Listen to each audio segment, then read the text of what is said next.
We all know about D-Day, the Allied invasion of Normandy in 1944. But did you know that it was fake?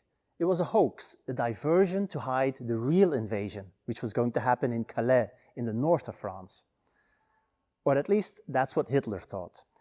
Nazi leadership had been totally misled, kept in the dark about D-Day. How? Well, this is where the RAF comes in. Most stories about D-Day focus on the actions on the ground, but it's widely recognized then and now that the invasion could not have been successful without the contribution of the RAF. The aircraft on display at the Royal Air Force Museum tell us the story of the invasion in their unique and visual way. The first group of aircraft to contribute were the fighter aircraft. The Allies quickly realized that they needed air superiority for D-Day to be successful. And that's exactly what they achieved. By 1944, Allied aircraft could fly over France without fear of being intercepted. Now obviously that meant that the Germans could not. They couldn't fly over the Channel or over Britain, and they never saw the invasion fleet coming. However, they knew the invasion was imminent. Several weeks prior to D-Day, RAF bombers had started softening up the German defenses. And the primary target was the infrastructure to prevent the Germans bringing up supplies and reinforcements. Fighter bombers, such as the Supermarine Spitfire and the Hawker Typhoon, and medium bombers, such as the North American Mitchell and the Havilland Mosquito, attacked roads, bridges, major crossroads, airfields, and rail targets. Also the heavy bombers, such as the Avro Lancaster and its lesser-known twin, the Handley Page Halifax, became involved. These dropped 55,000 tons of bombs on larger targets, such as depots and railway junctions. Surprisingly, more bombs fell around Calais than in Normandy, in order to make the Germans believe that the invasion target was going to be Calais. And it worked beautifully. Even days after the invasion, Hitler still believed that Normandy was a mere diversion, and he kept his forces in Calais.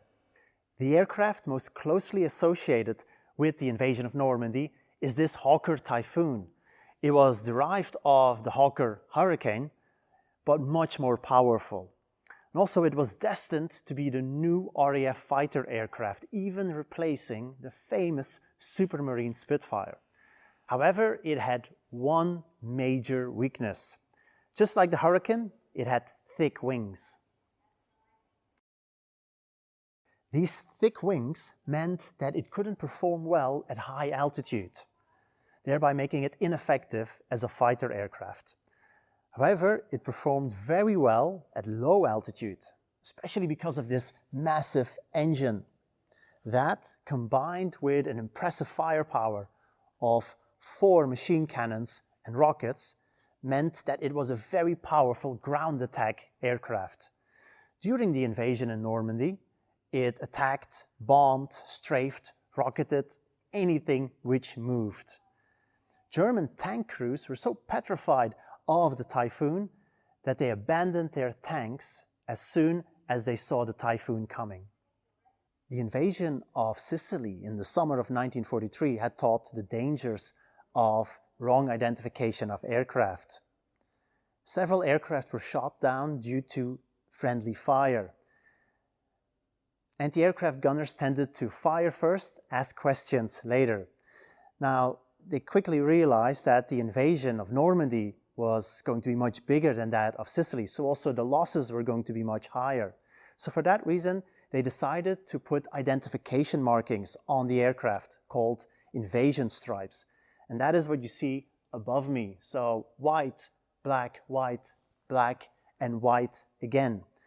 Now, because of security reasons, the order was given only a couple of days before the actual invasion. And sometimes the paint was still wet on the aircraft on D-Day. The 1943 Dambuster raid was carried out by the famous 617 Squadron, flying Avro Lancasters.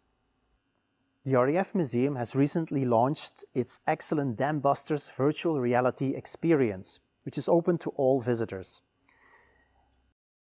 In 1944, 617 Squadron was tasked to drop bundles of window. These were large quantities of thin aluminium strips, invented by female scientist and researcher Joan Curran. Window gave German radar false signals and convinced them that another fleet was heading towards Calais. This is the Boeing B-17 Fortress. It was the main American bomber during the Second World War, but the RAF also used them. For D-Day, some were equipped with devices such as the airborne cigar.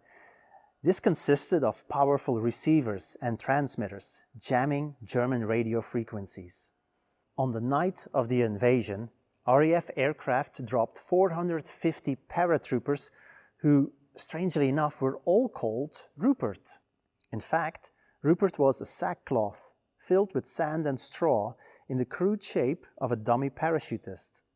Part of an ultimate deception operation. Many Ruperts were designed to produce gunfire sounds or fire flares to add to the confusion for the German defenders. Not well known is that RAF women also served in Normandy. The Princess Mary's Royal Air Force Nursing Service was sent to Normandy to take care of thousands of wounded men. Some of the injured men were evacuated and flown back to Britain. They were cared for by air ambulance nurses, quickly gaining the nickname the Flying Nightingales. These nurses later said that those soldiers were very surprised to see women near the front line, and it instantly raised their morale. The air plan for D-Day was the most complex ever devised, involving thousands of aircraft, each with their own task, route, and time schedule. Not only did the RAF need to coordinate with the Americans, the RAF itself was an amalgamation of different nationalities, from the Commonwealth, but also from several countries which had been subjugated through Nazi invasion. Several international RAF squadrons were raised and participated on D-Day. Dutch squadrons flying Mitchells, Polish Mosquitoes, Belgian Spitfires, or Norwegian Sunderlands. The RAF had trained them to the highest standard, and united on D-Day, they achieved victory. I hope you liked this video on D-Day deception. If you do, make sure you subscribe to our YouTube channel and also follow us on Twitter, Facebook, and Instagram. Or better yet, come and visit us at the Royal Air Force Museum in London.